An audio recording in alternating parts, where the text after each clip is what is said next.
लकड़ी से कागज कैसे बनता है? कैसे बनता है कागज? पेड़ के किस खास हिस्से से कागज को बनाया जाता है? कागज की शुरुआत कैसे हुई? वो कौन था जिसने भारत में कागज का चलन शुरू किया और आज ये हर किसी की जरूरत बन गया? फैक्ट्री में लकड़ी से कागज बनने में कितना समय लगता है? कागज का इतिहास कितना पुराना है? पहले जब कागज नहीं था तो लोग किस पर लिखा करते थे? चलिए जानते हैं। कागज सिर्फ एक नाम नहीं बल्कि एक जरूरत है जिसके बिना हर काम अधूरा है। अगर आप स्कूल जाते हैं तो कागज की नोटबुक की जरूरत पड़ती है, पढ़ने के लिए बुक्स की जरूरत होती है, ऑफिस में फाइल्स बनाने के लिए कागज की आवश्यकता होती है, स्कूल की किताबों से लेकर सैलरी के नोटों तक, खाने के बाद काम आने वाले टिश्यू से लेकर टॉयलेट पेपर तक हर चीज में कागज की अहम भूमिका है। कागज का इस्तेमाल करके चाहे बॉर्डर पर तैनात सैनिक को चिट्ठी भेजनी हो, शॉपिंग में पेपर बैग का इस्तेमाल हो, चाहे फिर लव लेटर ही क्यों ना हो, हर काम में कागज हमारी सच्चे साथी की तरह मदद करता है। और ये आज से नहीं बल्कि कई सदियों से हमारे साथ है। भले ही आज हर कोई कागज से रूबरू हो, लेकिन बहुत ही कम लोग ऐसे हैं जो इसके इतिहास के बारे में जानते होंगे। जी हाँ, जिस कागज पर पूरी दुनिया का इतिहास लिखा जाता है उसका खुद का भी एक इतिहास है और एक अतीत रहा है। जहाँ आज कागज हर चीज में काम आता है, पहले कागज का लोग नाम भी नहीं जानते थे।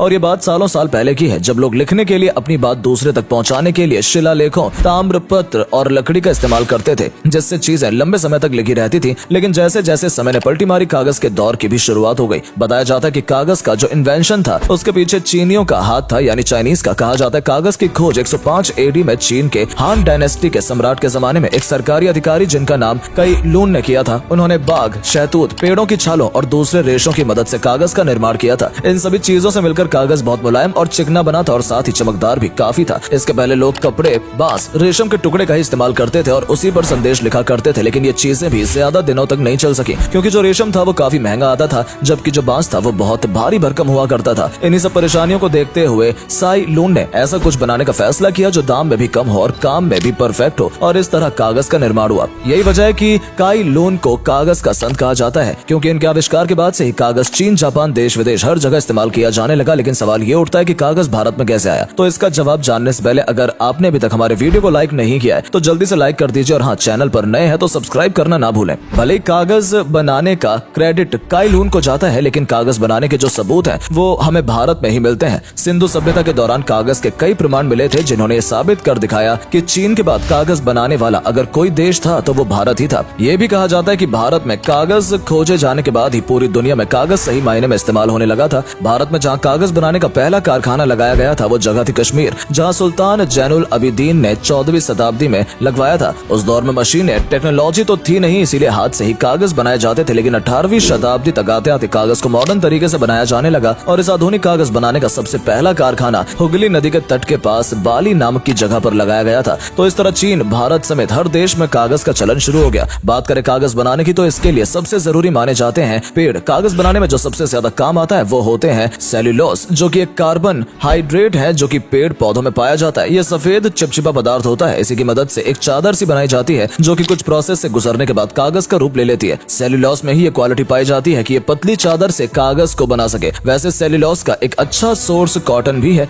लेकिन कॉटन थोड़ी महंगी होती है, इसलिए कॉटन को स्किप करके पेड़ों से सेल्यूलोस लिया जाता है। आपने देखा होगा कि कोई कागज एकदम चिकना मलाई जैसा होता है तो कोई एकदम रूखा बेजान सा होता है, जिस पर लिखावट भी अच्छी नहीं आती। इसका सबसे बड़ा कारण होता है सेल्यूलोस। जी हाँ, जितना अच्छा सेल्यूलोस से होगा उतना ही अच्छा कागज भी हमें मिलेगा। सेल्यूलोस के बारे में तो आपने जान लिया। अब बात करते हैं कि आखिर इस सेल्यूलोस से कागज बनता कैसे है। तो इसके लिए सबसे पहले छानबीन की जाती है पेड़ों की। जैसा कि हमने आपको बताया था कि जितना अच्छा सेल्यूलोस उतना अच्छा कागज, इसीलिए ऐसे पेड़ों की तलाश की जाती है जिनमें लकड़ी के रेशों की मात्रा काफी अच्छी हो। जब एक बार ऐसे पेड़ मिल जाते हैं तो फिर इन्हें वर्कर की मदद से मशीन के जरिए टुकड़ों में काट दिया जाता है और फिर बड़े बड़े लकड़ी के टुकड़ों को ट्रक वगैरह में लोड करते हैं, जिसके बाद ये जंगल से सीधा फैक्ट्री लाए जाते हैं। फैक्ट्री में सबसे पहले काम होता है इन लकड़ियों के टुकड़ों को अनलोड करना और फिर बारी आती है इनके ऊपर से छिलका उतारने की, जिन्हें एक मशीन की मदद से ऊपर की छाल को अलग कर दिया जाता है और फिर आगे के प्रोसेस के लिए भेज दिया जाता है। अब जो लकड़ी के टुकड़े होते हैं वो अभी काफी बड़े होते हैं, इसीलिए इन्हें छोटे छोटे टुकड़ों में काटा जाता है और ये काम भी मशीनों के थ्रू ही होता है। दोस्तों, लकड़ी के इन टुकड़ों में सिर्फ सेल्यूलोस ही नहीं होता बल्कि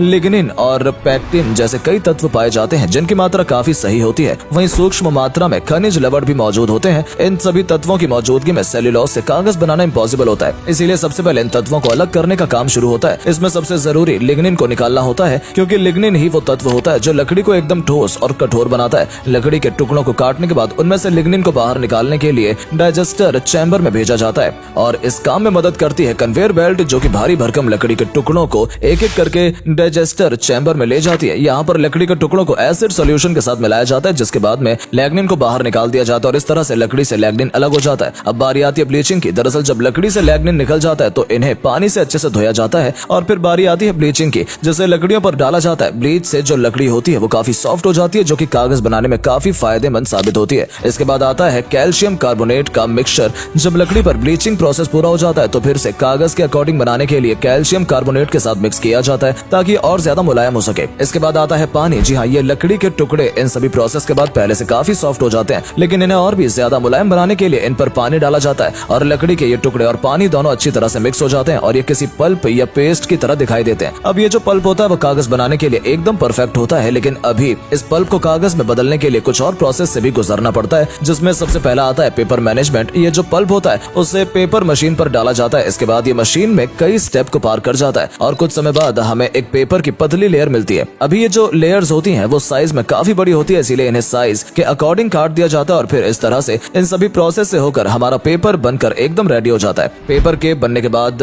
इसकी क्वालिटी चेक की जाती है। वैसे तो क्वालिटी शुरू से ही सही होती है, लेकिन फिर भी इसे सही से चेक करके आगे भेजा जाता है, जहाँ ये अलग अलग जगहों पर पहुंचता है। जैसे इस पेपर में न्यूज़पेपर बनता है, मैगजीन बनती है, बुक बनती है, नोटबुक बनती है, ब्लैंक पेपर, फाइल्स वगैरह बनाई जाती है, जो कि हमारे कितने काम आती है ये हम आपको ऊपर ही बता चुके हैं। तो आपने देखा कि किन किन प्रोसेस से होकर सेल्यूलोज से कागज बनाया जाता है और एक कागज बनाने में कितना टाइम लगता है। वैसे कागज जितना काम आता है उतना ही नुकसानदायक भी है, क्योंकि कागज पेड़ों से बनाया जाता है, जिसके लिए हर रोज न जाने कितने ही पेड़ काटे जाते हैं। एनवायरमेंट को नुकसान पहुंचाया जाता है, लेकिन अगर पर्यावरण को बचाना है तो इसके लिए हम एक तरीका अपना सकते हैं। दरअसल पेपर को रिसाइकिल किया जा सकता है, तो इस तरह हमें पेपर भी मिल सकता है और हम पेड़ों को कटने से भी बचा सकते हैं। तो दोस्तों, कैसा लगा आपको कागज बनाने का ये प्रोसेस? कमेंट सेक्शन में जरूर लिखकर बताएं। वीडियो को लाइक और शेयर जरूर करें। चैनल को सब्सक्राइब करके बेल आइकन को प्रेस करना बिल्कुल ना भूलें। धन्यवाद।